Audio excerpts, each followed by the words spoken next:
계시록 말씀을 계속 전하겠습니다.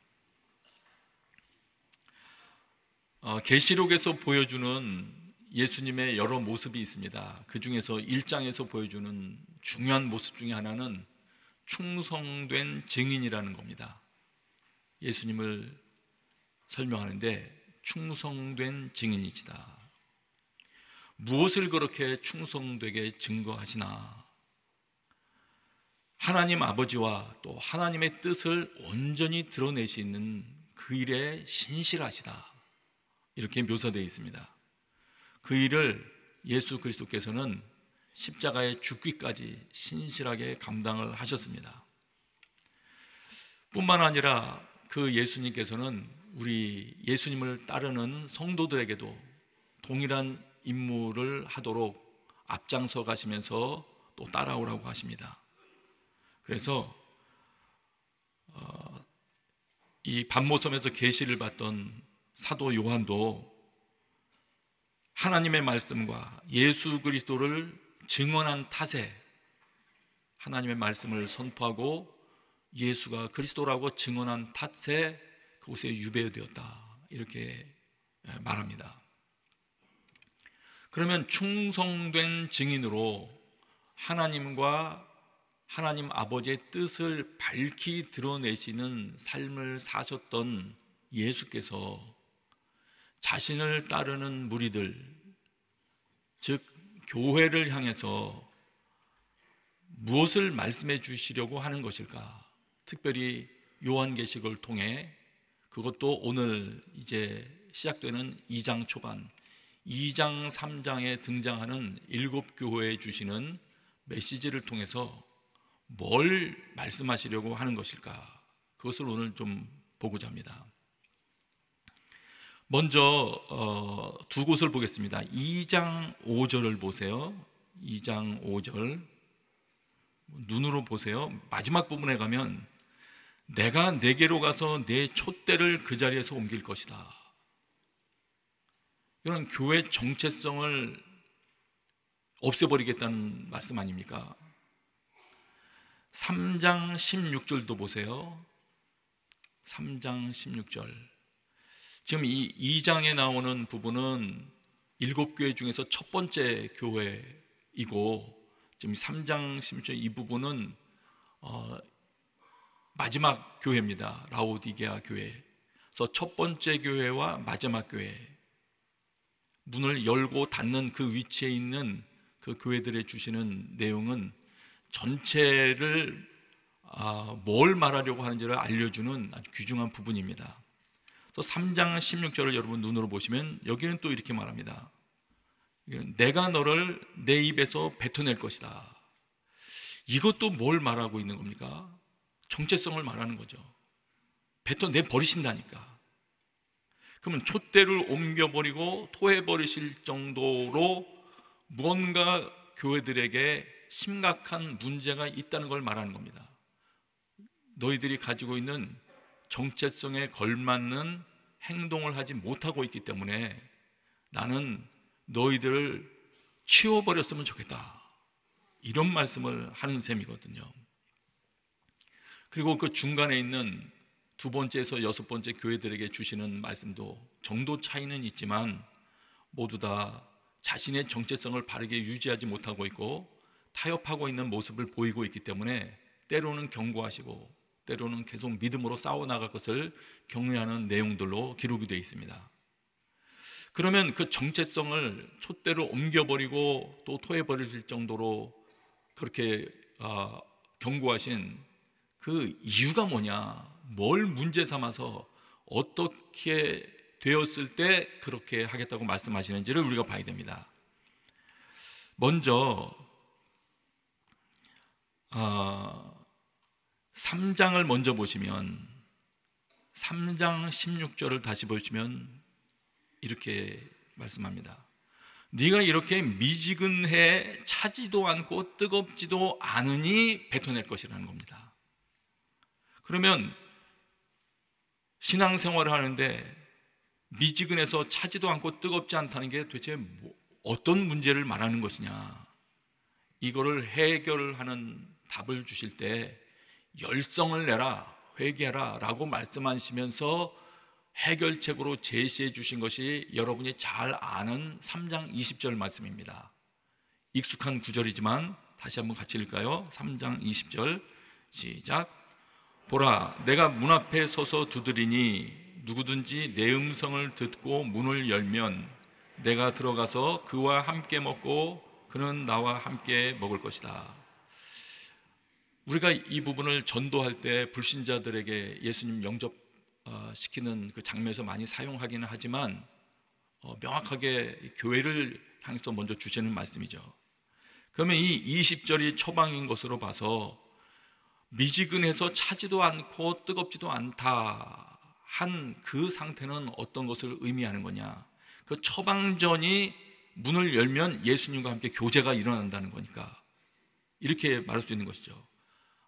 이 미지근한 상태라는 것은 처음에 예수님을 믿고 관계를 시작했으나 이제 예수님과의 교제가 다 시들어져 버린 그런 상태를 말하는구나. 더 이상의 의미 있는 관계가 지속되지 못하고 있는 겁니다. 어떨 때 그와의 교제가 시들해집니까? 그 인격체를 무시하고 있는 것이죠. 말하자면 이 7번째 교회 라오디게아 교회의 모습은 예수님을 따라가기 시작했었으나 이제 그분을 소중하게 여기지 않냐고 그분과의 친밀한 교제가 다 메말라 버린 상태가 되었다. 이것을 의미합니다. 이것을 큰 문제로 보시면서 토해버리고 싶다라고 말씀하십니다. 그러면 첫 번째 에베소 교회, 오늘 보는 에베소 교회는 뭐가 문제냐? 2장 4절을 보세요. 4절부터 나온 말에 대해서 아까 5절에 촛대를 그 자리에서 옮길 것이다가 나온 거죠. 4절이 문제인 겁니다. 4절 같이 읽어요. 시작. 그러나 내가 네게 책망할 것이 있으니 그것은 네가 첫사랑을 버린 것이다. 첫사랑을 버렸기 때문이라고 하십니다. 이 마지막 교회 라오디게아 교회와 이 열고 닫는 부분 위치에 있는 것 다 일맥상통한 점이 있습니다. 첫사랑에 대한 것도 그렇고. 그렇지만 이 첫사랑이 도대체 뭘 의미하는지 조금 더 정확히 아는 것이 주님께서 원하시는 말씀하시고자 하는 것이 무엇인지를 이해하는 데 도움이 되겠습니다. 그러면은 이 첫사랑을 버렸다는 게 뭐냐? 이거를 좀 살펴보도록 하겠습니다. 다시 2장 4절을 보세요. 그러나 내가 네게 책망할 것이 있으니 그것은 네가 첫사랑을 버린 것이다. 첫사랑을 버린 것이다. 이렇게 되어 있으니까 우리 생각에 첫사랑이라는 걸 이렇게 버려버리는 생각이 떠오르잖아요. 이 단어들을 잘 추적해서 찾아보니까 이런 뜻이 되겠더군요. 처음 사랑을 의도적으로 내가 버렸다기보다는 지키지 않은 겁니다. 잘 내가 보존하지를 않은 거예요. 무슨 뜻이냐면 이런 겁니다. 이 단어 버린 것이다 라는 버렸다라는 이 단어가 어떤 식의 장면에서 쓰였느냐면 예를 들면 이런 겁니다. 예수님의 제자들이 그물을 가지고 물고기를 이렇게 잡고 하던 중에 예수님이 나를 따르라 했을 때 그물을 버려두고 예수님을 따랐다. 그러면 이게 그물이 싫어서 버렸다기보다는 더 나은 가치의 분을 만났기 때문에 이거를 포기하고 저분을 따라가는 거거든요. 의도적으로 뭘 이렇게 버리고 싶어 버리다기보다는 그런 부분. 또 히브리서 설명을 본다면 이제 그리스도의 초보를 버리고 그 다음에 이러이러한 것으로 나아가자 할 때, 그것도 뭘 말합니까? 뭔가 첫 단계에서 기초라고 생각되었던 것 이제 더 나은 단계로 나가야 됐다고 생각하니까 이거는 이제는 관심이 좀 덜해지는 것이죠. 그래서 다음 단계로 나아가기 위해서 이걸 포기한 그런 개념이죠. 그러니까 이거를 참고하면은 이 에베소 그분들이 첫사랑을 버렸다는 건 뭐냐? 하나님을 향한 사랑으로, 아니면 조금 더 설명드릴 하여튼 어떤 사랑, 첫사랑으로, 처음 사랑이라고 표현되는 그거를 가지고 시작을 했는데 그 다음에 해야 할 일들이라든지 중요해 보이는 다른 일들이 생긴 거예요. 말하자면 여기에 교리적인 그런 논쟁도 있었고 이단도 활동하고 했으니까 무엇이 옳으냐 이런 걸 따지기 위해서 더 시간을 많이 쓰고 했을 수도 있죠. 그러다 보니 이 에베소서에서 말한 그 에베소 교회에게 지금 말하고 있는 처음 사랑이라고 표현된 그것을 내려놓고 그 다음으로 계속 올라간 겁니다. 말하자면 처음 사랑을 고의적으로 버려버렸다기보다는 지키지를 못한 겁니다. 그것이 그만큼 가치 있다고 생각하지 않은 거죠. 그러면 첫사랑이 도대체 뭐냐? 그러면 그걸 지키지 못했다고 그러는데 뭘 지키지 못했다는 거냐? 이 첫사랑이라고 하는 처음 사랑이라고 하는 이 단어도 이 처음 사랑할 때 이 처음이라는 부분도 그런 의미들을 갖고 있습니다. 첫째, 그 다음에 최고의 거, 그 다음에 처음에 이런 등등의 어쨌든 중요한 뜻을 가지고 있습니다. 그래서 그 의미를 살려서 처음 사랑이라는 것을 설명을 하는데 여러 설명들이 있습니다. 근데 대개 이런 설명으로 모든 설명들이 가득하고 여러분들도 설교를 들어왔을 겁니다. 하나는 하나님에 대한 사랑이에요. 하나님에 대한 사랑. 그리고 또 하나는 형제 자매들에 대한 사랑. 그리고 이제 또 다른 이유를 제가 또 설명할 거예요. 근데 이렇게 여러 사랑에 대해서 추측하며 설명하는 것은 지금 요한계시록 본문에서는 처음 사랑은 이것입니다 라고 명확하게 설명을 안 해주고 있기 때문이에요. 처음 사랑이라고만 표현해 놨으니까 이게 도대체 뭘까 생각을 하는 거죠. 그래서 저도 찾아봤습니다. 근데 설명하고 있는 것들을 다 맞더라고요. 하나님에 대한 사랑이다 이렇게 표현할 때는 이렇게 말하는 거죠. 그 교회에 정말 그들이 소중하게 여기는 첫 번째 사랑이요, 최고의 사랑이요, 최고의 가치를 부여하는 것이 하나님을 사랑하는 것이어야 되는데 그들이 쏟아붓는 사랑의 대상이 하나님이어야 되는데 그것이 흐려졌다는 겁니다.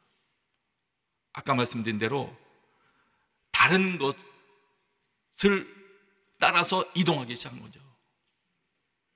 관심사가 다른 곳으로 이동한 겁니다. 그렇게 되었을 때 뭐라고 하냐면 이 주님과 함께하고 주님을 최고의 사랑의 위치에 두는 것에서 어긋나면 교회의 기능 중에서 다른 모든 것을 갖춘다 하더라도 심지어는 분별을 잘하고 이단을 다 판별해낸다 할지라도 하나님은 뭐라고 하시느냐? 촛대를 옮기시겠다. 무슨 말입니까? 난 거기에 같이 있고 싶지 않다. 임재를 거두시고 심지어는 그 공동체를 나는 해체시켜 버리겠다. 이런 의사 표현이 되는 겁니다. 절대적인 의미에서의 우주적 교회 이렇게 말할 수 있는 교회는 절대로 중단되는 법이 없지만 우리가 실제로도 경험하듯이 서울 지역에 있는 교회라든지 과거 유럽에 있던 교회라든지 지역 교회들은 사라지기도 하고 새로 개척되기도 합니다. 근데 하나님께서 만일의 경우 그 교회라고 하던 모임이라 할지라도 예수 그리스도를 사랑해서 모임을 시작한 모임이라 할지라도 그 사랑이 흐려졌다면 그 공동체를 아끼지 않겠다. 이런 말이 되는 것이죠. 자, 그 다음에 형제자매들에 대한 사랑도 이거의 한 면이니까 그는 설명할 필요가 없을 것 같고요. 또 한 가지 우리가 요한계시록을 보면서 중요하게 생각해야 될 설명이 하나 더 있습니다. 그거를 오늘 조금 더 자세하게 설명드리려고 합니다. 그 설명은 이런 식의 표현으로 설명을 했더군요. 제가 우선 그대로 옮길게요. 증거하는 삶을 통한 그리스도에 대한 열정적인 사랑이다. 증거하는 삶이라는 게 포함되어 있어요.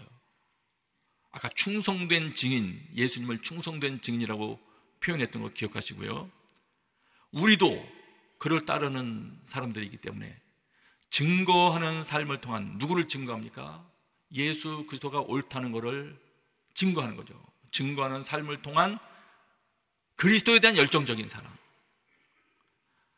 여기에는 이것도 포함되는 거죠. 처음에 이 에베소 교회 성도들이 하나님의 은혜를 깨닫고 믿기 시작했을 그 처음에 가졌던 그리스도에 대한 열정, 그것으로부터 복음 증거하는 게 나오니까요. 예수 그리스도를 알리고자 하는 마음이 거기서 나오니까요. 그거를 의미하기도 하는 겁니다. 지금 이게 무슨 말인지를 조금 더 이해하기 위해서 당시 그 에베소 교회 상황을, 에베소 교회가 어떻게 생겼던 교회인지를 좀 설명을 하는 게 좋을 것 같습니다. 여러분이 사도행전을 쭉 다루어 나갔을 때 경험하셨던 것처럼, 보신 것처럼 사도행전 18장에서 20장 그 사이에 보시면 바울이 에베소 지역에 다소 길게 머물게 되었을 때, 약 3년 정도 머물게 되었을 때 두란노 서원이라는 곳에서 날마다 가르치면서 제자들을 성경을 가르쳤죠. 그래서 그 당시 사도행전 19장 내용을 보면 아시아 전역에 복음이 전해졌다. 어떻게 아시아 전역에 복음이 전해졌겠습니까? 전도한 그리스도인들에게 복음을 가르친 이후에 그들이 흩어져 나갔지 않겠습니까? 또한 바울이 성령님의 역사를 통해서 기적적인 사역을 행했던 곳입니다. 에베소가 우상도 많았던 도시여서 더 그랬죠. 그러다 보니까 많은 이들이 성령의 역사가 나타나는 바울 사도의 그 복음 전하는 모습을 보면서 우상을 버리고 예수를 따릅니다. 심지어는 마술책을 다 모아 불태웠다 또 나오지 않습니까? 그만큼 주님께 헌신했던 것이죠. 온전한 헌신을 하며 주님을 따르게 시작했다는 것이죠. 그래서 이런 일들이 강했기 때문에 당시에 우상 숭배와 관련된 그런 작은 우상들을 만들어 팔고 하던 그 판매업이 타격을 받기 때문에, 그것 때문에 충돌을 일으키기도 했던 그런 곳이 에베소입니다. 그래서 이 정도 설명만 들어도 에베소 그 땅에서 복음 증거가 시작되었을 때 굉장히 활발한 움직임들이 있었고 믿기 시작한 사람들이 열정을 가지고 움직였겠구나, 복음을 전해서 아시아 전역에까지 복음을 전파했겠구나 하는 것을 우리가 알 수 있습니다. 열정이 보이는 거죠. 그런데 이렇게 열정이 보였던 에베소, 그리고 그 교회에 문제가 생기기 시작했다는 것을 우리 디모데서를 보면 알 수 있습니다. 에베소 지역의 리더로 디모데를 세워놨는데, 디모데 후서의 후에 사도 바울께서 편지를 보낼 때 그 내용에 이런 말들이 있거든요. 몇몇 부분을 제가 읽어드릴게요. 디모데에게 이렇게 말합니다. 디모데 후서에 있는 내용들을 중심으로 말하자면, 주님을 증언하는 일을 부끄러워하지 말아라. 복음을 위해 고난을 받아라. 이 말을 왜 하실까요? 뭔가 복음을, 예수 그리스도를 증언하는 일을 부끄러워하고 있기 때문에 그걸 격려하기 위해서 이 말을 하는 게 아닐까요? 또 이런 말을 하십니다. 그리스도 예수 안에서 경건한 삶을 살고자 하는 사람들은 모두 핍박을 당할 것이다. 왜 이 말을 할까요? 핍박을 당하는 그 자체에 대한 두려움에 떨고 있기 때문에 이 말을 하고 있는 거 아닐까요? 그리스도 예수 안에서 경건한 삶을 살고자 한다면 핍박을 통과하는 것은 당연하다, 미리 알려주는 것 아닐까요? 또 이런 말이 있습니다. 디모데에게, 너는 말씀을 전파해라. 때를 얻든지 못 얻든지 항상 힘써라. 끝까지 오래 참고 가르치며 책망하고 경계하고 권면해라. 이런 권면의 내용들을 보면 추리할 수 있는 것이 에베소 성도들이 가지고 있었던 초기에 예수님을 향한 그 뜨거운 열정이나 예수 그리스도를 증거하던 야성이 좀 사라졌구나. 주변의 그 환경의 어려움이라 또 문화적인 압박 등등 때문에 많이 흐려지고 있구나. 그걸 알 수 있는 거죠. 그렇기 때문에 지금 디모데에게 이렇게 알려주는 것이죠. 아마 이랬을 가능성이 많습니다. 오늘 에베소서에서 에베소 교회에게 칭찬한, 네가 이러이러한 것들을 분별하고 악한 교사들에 속지 않고 이렇게 했던 것을 내가 안다라고 말씀하셨던 그런 일을 하는 데 집중하느라고, 올바른 교리 확립하는 데 집중하느라고 하나님을 사랑하고 복음을 증거하던 그 열정이 약간 이동된 것 같아요. 그러나 그 일들도, 분별하는 일들도 마땅히 해야 하는데, 하나님을 사랑하고 교제하는 일과 예수 그리스도를 사랑하고 교제하는 일과 예수 그리스도를 증거하는 일은 지켜야 됐어요. 그래서 실패가 일어난 겁니다. 예수 그리스도를 사랑하고 친밀한 교제를 유지하며 또 예수 그리스도를 증거하는 그 일을 약간 느슨하게 놓아버리는 상태가 발생한 거죠. 그러다 보니까 다른 부분은 칭찬받을 만한 일이 많이 생겼지만 주님 보시기에는 결정적인 교회의 정체성이 손상된 것으로 보시는 겁니다. 예수 그리스도에 대한 사랑이 부족해지고 무엇보다도 충성된 증인 공동체여야 하는데 증거하는 것이 사라졌기 때문에 그러면 그건 아니다, 이렇게 말씀하고 계신 것이죠. 그러면 이렇게 요약할 수 있겠습니다. 지금 이 요한계시록 2장에 나오는 처음 사랑이 뭐냐? 첫 교회 설립 시에 가졌던 예수님과 예수님을 증거하는 사명에 대한 열정적이고 헌신적인 사랑, 그게 처음 사랑이라고 할 수 있는 것이겠다. 그런데 그 부분이 상실됐다는 것이죠. 그렇기 때문에 에베소 교회를 통하여 우리 모든 믿는 자들에게 지금 충성된 증인이신 예수께서 하고 싶으신 말씀은 이런 것입니다. 우리가 누군 줄 아느냐? 너희를 왜 믿는 자로 불렀는지 아느냐? 증거하기 위한 것이다. 교회의 정체성이 무엇인 줄 아느냐? 하나님이 참이시라는 것, 예수를 통해서 알게 하신 그 진리, 그 삶의 길이 바르다는 것을 삶으로 드러내는, 또 입으로 선포하는 그것을 위한 공동체인 것이다. 그것이 교회의 증인된 사명이요 정체성이다. 거기서 흔들리면 안 된다, 이거를 알려주시는 것입니다. 그래서 요한계시록은 행위에 대해서 관심이 많습니다. 행위가 믿음을 담는 그릇이기 때문에 그런 것이죠.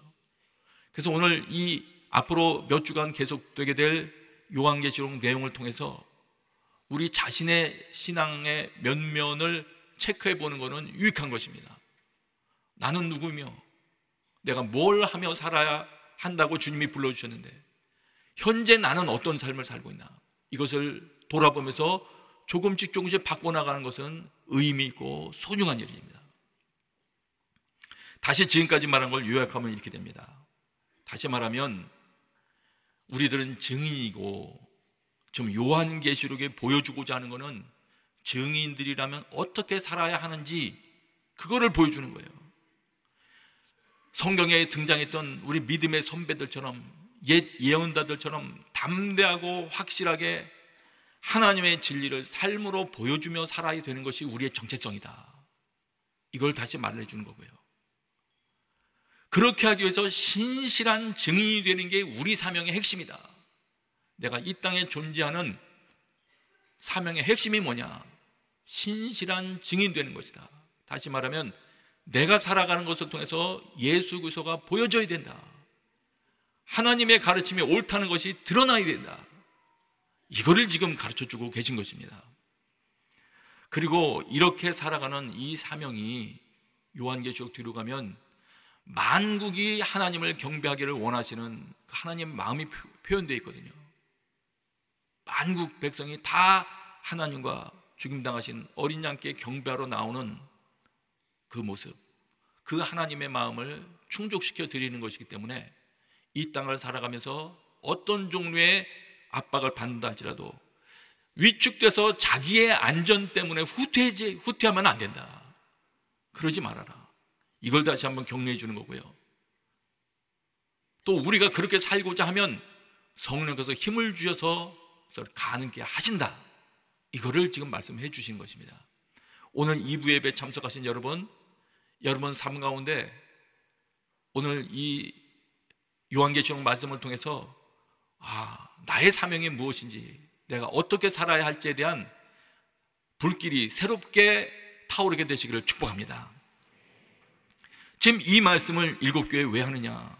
그러니까 세상과 지금 타협하라고 유혹을 받고 있기 때문에 이 말을 하고 계신 겁니다. 2장 5절을 한번 보세요. 그래서 이렇게 하라고 하십니다. 2장 5절이에요. 같이 읽습니다. 시작. 그러므로 너는 어디서부터 잘못됐는지 생각해보아 회개하고 처음에 행했던 일들을 행하여라. 만일 그렇게 하지 않고 회개하지 않으면 내가 네게로 가서 내 촛대를 그 자리에서 옮길 것이다. 생각해보라고 하십니다. 진지하게 생각해보라고 하십니다. 자기 삶을, 자기 신앙생활을 나 이렇게 신앙생활하면 되는 건가? 생각해보라고 하십니다. 생각해보는 것은 진지한 생각은 회개를 낳습니다. 누가복음에 보면 누가복음 15장에 탕자가 나오죠. 탕자가 자기 마음대로 살겠다고 아버지 집을 뛰어나갔다가 사람이 먹는 게 아닌 엉뚱한 음식으로 배를 채우고 있다가 고생 끝에 성경이 이렇게 표현하죠. 그제야 제정신이 들어서 말했다. 제정신이 돌아오는 때가 있는 겁니다. 제정신이 돌아오니까 그 탕자가 그렇게 말합니다. 내 아버지 집에는 양식이 풍부해서 일꾼들이 먹고도 남는데 나는 여기서 굶어 죽는구나. 내가 일어나 아버지에게 돌아가 말해야 되겠다. 아버지, 제가 하늘과 아버지께 죄를 지었습니다. 여러분, 제정신이 돌아와야 회개가 나오는 겁니다. 오늘 우리 삶 가운데도 하나님께서는 정신을 차리고 자신을 돌아보게 하시려고 사도 요한에게 환상을 보여주시면서 이 말을 전하라고 하시는 것입니다. 바른 생각이 들어와서 바른 회개가 이루어질 때 처음 행위라고 하는 거. 하나님의 사랑이 다시금 우리 영혼에서 불타오르게 되고 우리의 삶에 어떻게 살아야 할지에 대한 좌표 설정이 새롭게 되는 거죠. 만일 자기의 사랑이 다 식어진 상태인데도 불구하고 회개하고 처음 사랑을 회복시키려는 노력을 전혀 하지 않는다면 어떻게 되느냐? 진지하게 자기 신앙을 돌아보지 않는다면 어떤 일이 발생하느냐? 읽기도 거북한 일이 발생하는 겁니다. 만일 그렇게 하지 않고 회개하지 않으면 내가 네게로 가서 내 촛대를 그 자리에서 옮길 것이다. 정체성이 상실되는 겁니다. 2장 7절도 보세요. 2장 7절. 그래서 이렇게 하라고 하십니다. 같이 읽습니다. 시작. 귀 있는 사람은 성령이 교회들에게 하시는 말씀을 들어라. 이기는 사람에게는 내가 하나님의 낙원에 있는 생명나무 열매를 먹게 할 것이다. 여러분, 우리의 진정한 기도가 있어야 됩니다. 성령님, 내가 알아들을 수 있도록 말씀해 주십시오. 성령이 교회들에게 하시는 말씀을 들어라 라고 말씀하셨는데 성령이 이 계시록 말씀을 통하여 우리에게 오늘날 교회를 이루고 있는 우리에게 하시는 말씀을 들어야 제정신이 돌아오고 생각을 하게 되고 싸워 이길 힘을 얻게 됩니다. 여기 이기는 사람에게는 하나님의 낙원에 있는 생명나무 열매를 먹게 한다는 놀라운 축복의 말씀을 허락해 주셨는데, 그러면 뭐가 우리가 이겨야 될 부분이냐? 뭐하고 싸워서 이긴단 말이냐? 다른 종파 이런 것 등등을 거론하냐? 오늘 에베소 교회에 주시는 말씀이라면 이렇게 되는 겁니다. 자신의 정체성을 다시 회복하기 위한 싸움을 말하는 겁니다. 무엇이 정체성입니까?